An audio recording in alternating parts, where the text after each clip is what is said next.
Right now, switch your family to T-Mobile and get 4 lines for $25 a line with AutoPay and 5G access included on America's largest 5G network. So don't wait. Get unlimited and nationwide 5G access for the whole family for just $25 a line. Visit a T-Mobile store or T-Mobile.com today. Plus taxes and fees. Customers may notice lower speeds and further reduction if using over 50 gigs a month due to data prioritization. Video at 480p. Unlimited while on our network. Qualifying credit and 4 plus lines required. Capable device required for 5G. Coverage not available in some areas. Some uses may require certain features. See T-Mobile.com. लीजिए सुनिए प्रेमचंद की लिखी कहानी motor के छींटे। वाचन समीर गोस्वामी का है। क्या नाम की प्रातःकाल स्नान पूजा से निपट, तिलक लगा, पीतांबर पहन, खड़ाऊ पाँव में डाल, बगल में पत्रा दबा, हाथ में मोटा सा शत्रु मस्तक भंजन ले एक जजमान के घर चला। विवाह की साइत विचारनी थी।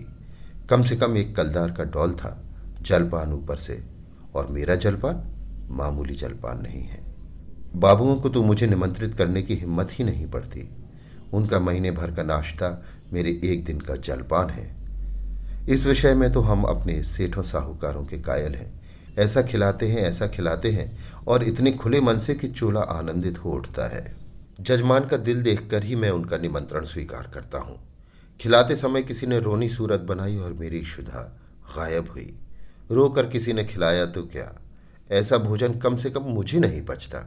जजमान ऐसा चाहिए कि ललकारता जाए, लो शास्त्री जी एक बालूशाही और मैं कहता जाऊं, नहीं जजमान अब नहीं। रात खूब वर्षा हुई थी। सड़क पर जगह जगह पानी जमा था। मैं अपने विचारों में मग्न चला जाता था कि एक मोटर छप छप करती हुई निकल गई। मुंह पर छींटे पड़े। जो देखता हूं तो धोती पर मानो किसी ने कीचड़ घोल कर डाल दिया हो। कपड़े भ्रष्ट हुए वो अलग, देह भ्रष्ट हुई वो अलग, आर्थिक क्षति जो हुई वो अलग। अगर मोटर वाली को पकड़ पाता तो ऐसी मरम्मत करता कि वे भी याद करते। मन महसूस कर रह गया था। इस वेश में जजमान के घर तो जा नहीं सकता था। अपना घर भी मील भर से कम न था। फिर आने जाने वाले सब मेरी ओर देख देख कर तालियां बजा रहे थे। ऐसी दुर्गति मेरी कभी नहीं हुई थी। अब क्या करोगे मन? घर जाओगे तो पंडिताइन क्या कहेंगी? मैंने चटपट अपने कर्तव्य का निश्चय कर लिया। इधर उधर से 10-12 पत्थर के टुकड़े बटोर लिए और दूसरी मोटर की राह देखने लगा। ब्रह्म तेज सिर पर चढ़ बैठा। अभी 10 मिनट भी न गुजरे होंगे कि एक मोटर आती हुई दिखाई दी। ओहो, वही मोटर थी। शायद स्वामी को स्टेशन से लेकर लौट रही थी। ज्यों ही समीप आई मैंने एक पत्थर चलाया, भरपूर जोर लगाकर चलाया। साहब की टोपी उड़कर सड़क के उस बाजू पर गिरी। मोटर की चाल धीमी हुई। मैंने दूसरा फेर किया। खिड़की के शीशे चूर चूर हो गए और एक टुकड़ा साहब बहादुर के गाल में भी लगा। खून बहने लगा। मोटर रुकी और साहब उतर के मेरी तरफ आए और घूंसा तान कर बोले, सुअर, हम तुमको पुलिस में देगा। इतना सुनना था कि मैंने पोथी पत्रा जमीन पर फेंका और साहब की कमर पकड़कर अड़ंगी लगाई तो कीचड़ में भद से गिरे। मैंने चट सवारी गांठी और गर्दन पर 1-25 रद्दे ताबड़तोड़ जमाए कि साहब चौंधिया गए। इतने में उनकी पत्नी जी उतर आई।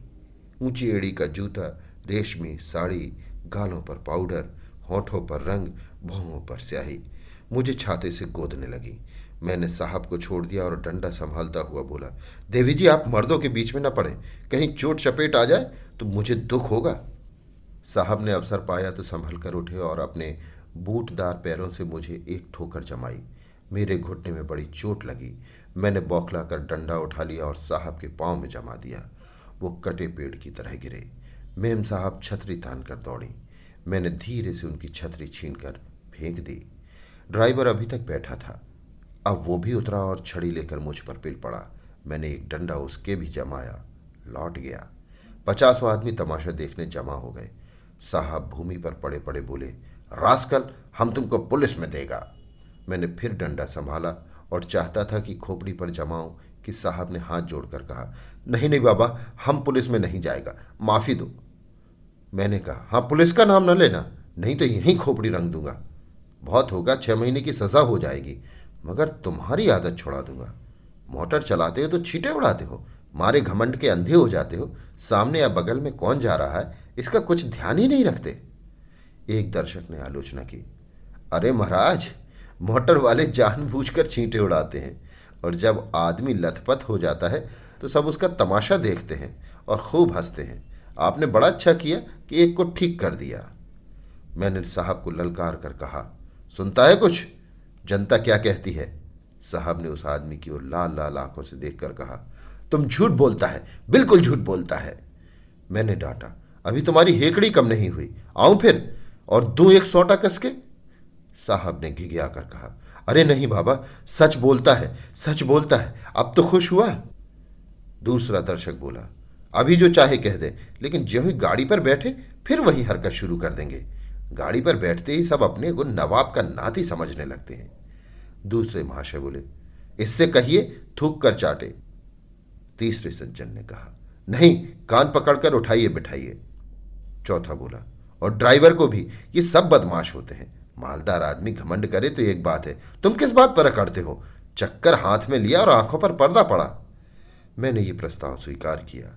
ड्राइवर और मालिक दोनों ही को कान पकड़कर उठाना बैठाना चाहिए और मेम साहब गिने। सुनो मेम साहब, तुमको गिनना होगा, पूरी 100 बैठ के, एक भी कम नहीं, ज्यादा जितनी चाहे हो जाए। 2 आदमियों ने साहब का हाथ पकड़कर उठाया, 2 ने ड्राइवर महोदय को। ड्राइवर बेचारे की टांग में चोट थी, फिर भी वो बैठ के लगाने लगा। साहब की अकड़ भी काफी थी। आप लेट गए और ऊल जुलूल बकने लगे। मैं उस समय रुद्र बना हुआ था। दिल में ठान लिया था कि इससे बिना 100 बैठ के लगवाए न छोड़ूंगा। 4 आदमियों को हुक्म दिया कि गाड़ी को ढकेल कर सड़क के नीचे गिरा दो।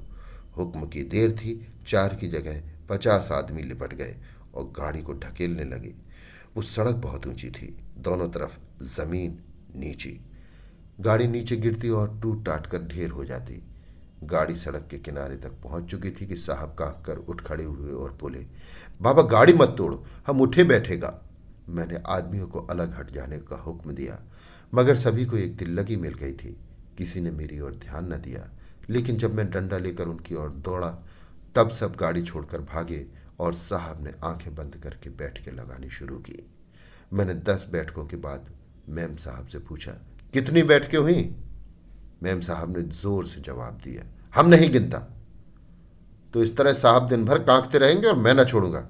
अगर उनको साकुशल से घर ले जाना चाहती हो तो बैठ के गिन दो, मैं उनको रिहा कर दूंगा। साहब ने देखा कि बिना दंड भोगे जान न बचेगी तो बैठ के लगाने लगे। 1 2 3 4 5। सहसा एक दूसरी मोटर आती दिखाई दी। साहब ने देखा और नाक रगड़ कर बोले, पंडित जी आप मेरा बाप है, मुझ पर दया करो, आप कभी मोटर पर न बैठेंगे। मुझे भी दया आ गई। बोला, नहीं, मोटर पर बैठने से मैं नहीं रोकता, इतना ही कहता हूं कि मोटर पर बैठकर भी आदमियों को आदमी समझो। दूसरी गाड़ी तेज चली आती थी। मैंने इशारा किया। सब आदमियों ने 2-2 पत्थर उठा लिए। उस गाड़ी का मालिक स्वयं ड्राइव कर रहा था। गाड़ी धीमी करके धीरे से सरक जाना चाहता था कि मैंने बढ़कर उसके 2 कान पकड़े और खूब जोर से हिलाकर दोनों गालों पर एक एक पड़ाका देकर कहा, गाड़ी से छींटे ना उड़ाया करो, समझे? चुपके से चले जाओ। ये महोदय बकबक तो करते रहे, मगर 100 आदमियों को पत्थर लिए खड़ा देखा तो बिना कान पूंछ हिलाए चलते बने। उनके जाने के 1 ही मिनट बाद दूसरी गाड़ी आई। मैंने 50 आदमियों को राह रोक लेने का हुक्म दिया। गाड़ी रुक गई। मैंने उन्हें भी 4 पड़ाके देकर विदा किया, मगर ये बेचारे भले आदमी थे, मजे से चाटे खाकर चलते बने। सहसा एक आदमी ने कहा, पुलिस आ रही है, और सब के सब दूर हो गए। मैं भी सड़क के नीचे उतर गया और एक गली में घुसकर गायब हो गया। अभी आप सुन रहे थे प्रेमचंद की लिखी कहानी मोटर के छींटे। वाचन समीर गोस्वामी का था। With the new iPhone SE for less than $100 at Metro, you rule. It's the most affordable iPhone on the #1 brand in prepaid. So whether you're studying online or FaceTiming. Hey, Mom. Hi, dear. The iPhone SE has all you need. Switch to Metro and get the iPhone SE for $99.99 after rebate redemption and 6 months of service with AutoPay. Metro by T-Mobile. Rule your day. Limit 1 per account/household. Requires port and ID validation. Not valid for numbers currently on the T-Mobile network or active on Metro in past 90 days. Restrictions apply. See store for details.